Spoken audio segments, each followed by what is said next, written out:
everyone! Welcome back to my channel. This is Jenny and I would like just to answer 2 questions and this is related to shipping. This is coming from JD, yung first question natin. Ang tanong niya is, paano daw ba malalaman kung meron na siyang assigned courier sa shop niya? JD, to answer your question, super dali mo lang yun makikita. All you have to do is go to your Shopee account. Tapos on the left top corner of your app, dun sa cellphone mo, using mobile phone, makikita mo yung word na My Shop. So, click mo lang yung My Shop, and then scroll down ka pababa, makikita mo dun yung word na My Shipping. So, pagka-click mo ng My Shipping, makikita mo dun lahat ng available na couriers na naka-assign sa shop mo.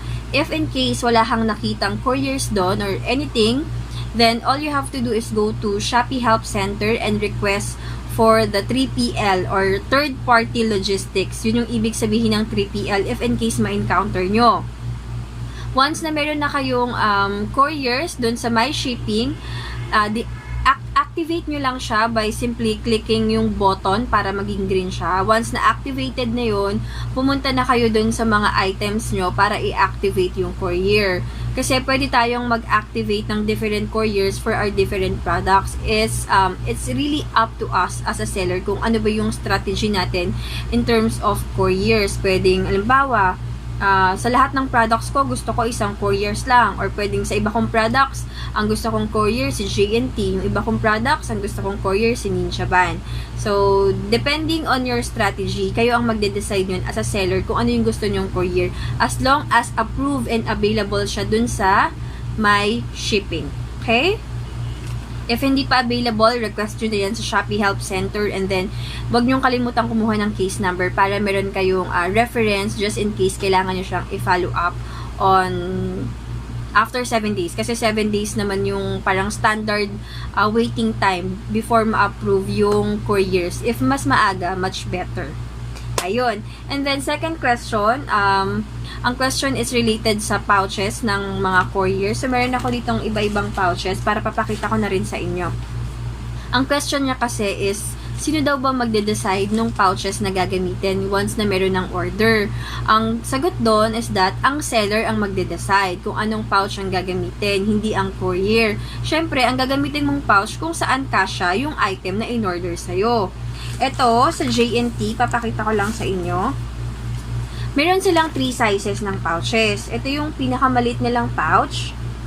Ang tawag nila dito is A3.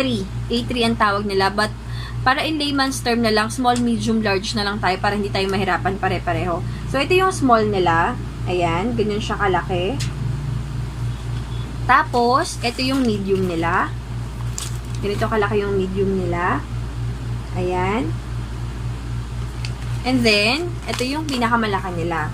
Large. Pinakamalaki nila is yung large size nila or envelope size nilang tinatawag. Tapos, ang waybill is ganito. Ito yung sample ng waybill ng J&T. Ganito yung itsura niya. Medyo marami siyang sulat kasi sample lang to. Actually, buti nga may nakita akong sample para at least mapakita ko sa inyo dito sa video. And then, itong part na to is the seller copy. So, once na mag-pick up sila, kailangan yung kunin to kasi copy natin to as proof na kinuha nila yung item sa atin. Then, ito yung ididikit natin dun sa item or dun sa product na in-order sa atin. Pagdating naman sa Ninja Van, ang pouch, isa lang talaga yung size ng pouch nila. So, ganyan siya kalaki.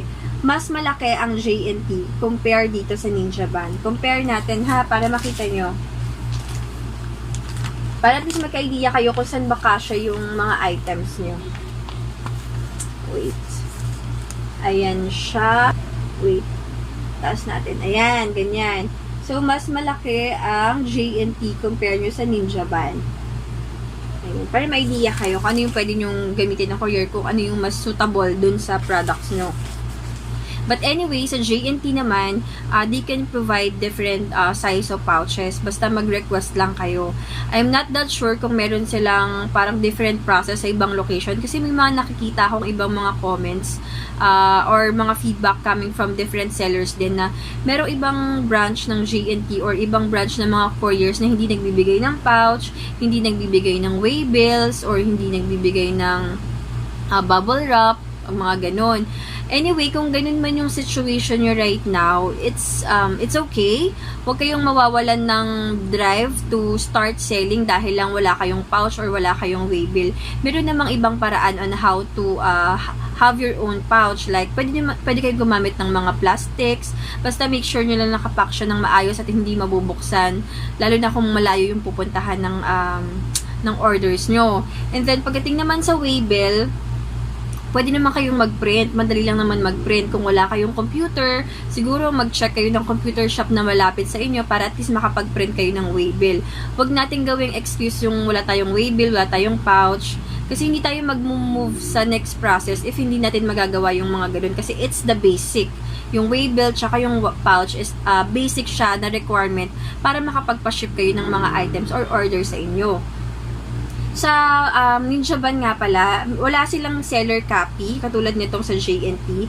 Ang sa kanila lang is waybill, but they will ask you as a seller na mag-sign dun sa parang electronic something nila. Hindi ko alam kung anong tawag dun. Basta magsasign kayo dun na it's a proof na meron silang kinuhang order sa inyo. Ganun yung process ng Ninja Van.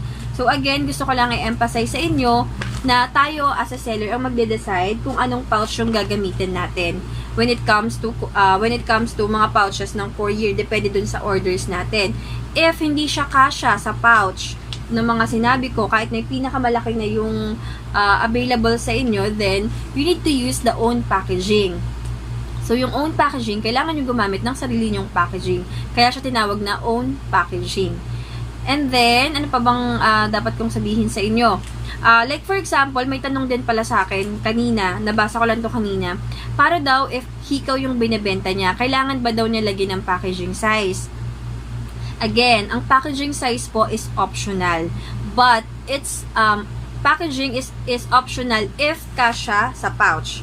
Ulitin ko ha, packaging size is optional if kasya sa mga pouch na to na pinapakita ko sa inyo. Pero once na hindi siya kasya dun sa pouch, then that's the time you need to declare the packaging size. Kasi own packaging na yun eh. Kailangan maging accurate yung volumetric weight. By the way, meron tayong separate video ng discussion related to volumetric weight, kung paano nyo i-compute, and then own packaging. Para at least meron kayong full understanding kung paano nag-work yung volumetric weight.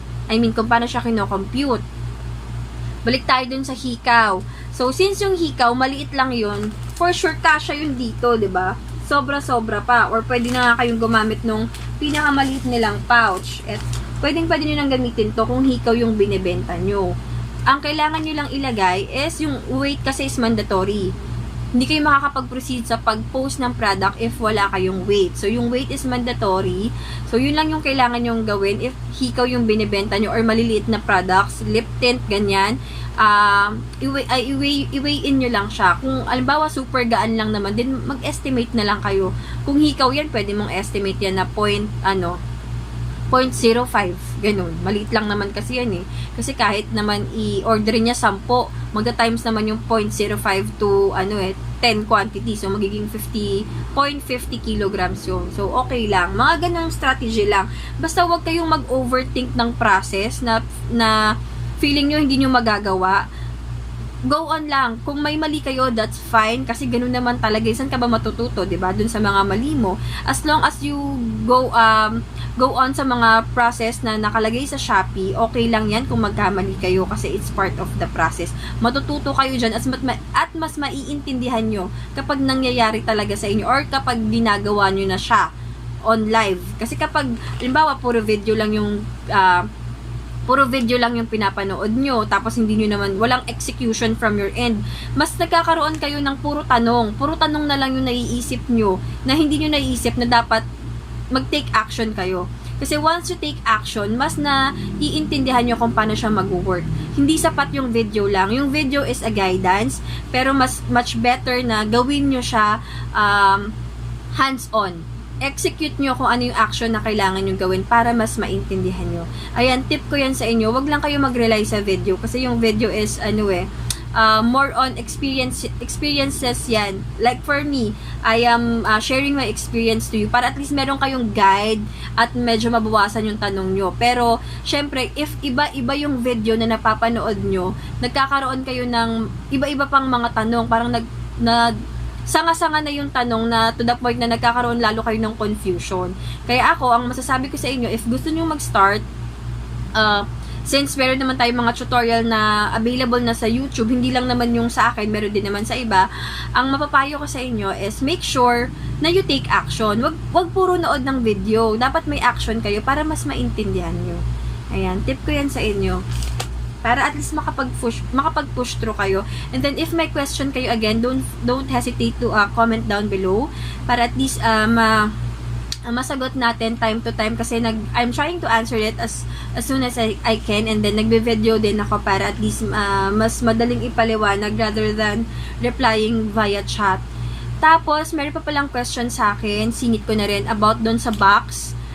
Kung meron daw box na pinaprovide ang mga couriers, wala po silang box na pinaprovide, mga pouches lang po yung pinaprovide nila, but meron ang J&T, specific for J&T, meron silang binibentang box. Yung extra small nila is around 30 pesos, and then yung pinakamalaki nila parang 80 pesos, ganun. Okay lang naman gumamit ng box as long as kaya nung presyuhan nyo. Syempre, expense yun, diba? So, dapat computein nyo rin yun. Tapos, before I end this video, gusto ko lang din sabihin sa inyo na meron ng bagong courier sa Shopee, which is the XDE Logistics. So, that is the parang pinakabagong courier na available sa Shopee, which can accommodate up to 999 kilos.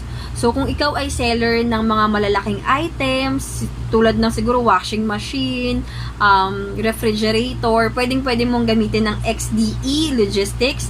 And then, kung ikaw ay balak mong mag-wholesaler, pwedeng-pwede mo rin silang gamitin. Kasi, yun yung mga courier na kailangan ng mga seller na merong binibentang bulky items. Yung kayang mag-accommodate ng madamihan or malakihang weight size. Ayun, and sana nakatulong tong video na to dun sa mga nagtatanong. By the way, ang next tutorial natin, nga pala, sabihin ko lang sa inyo, is about the chat broadcast. Tinatapos ko pa yung presentation kasi mas gusto ko nga yung presentation para mas maintindihan nyo end-to-end yung kung paano gamitin yung chat broadcast at kung paano kayo magkakaroon ng chat broadcast. So, don't forget to like and subscribe para updated kayo sa lahat ng happenings natin in terms of tips and tricks in online selling as well as answering your question. Yun. Thank you for watching and have a great day. Bye!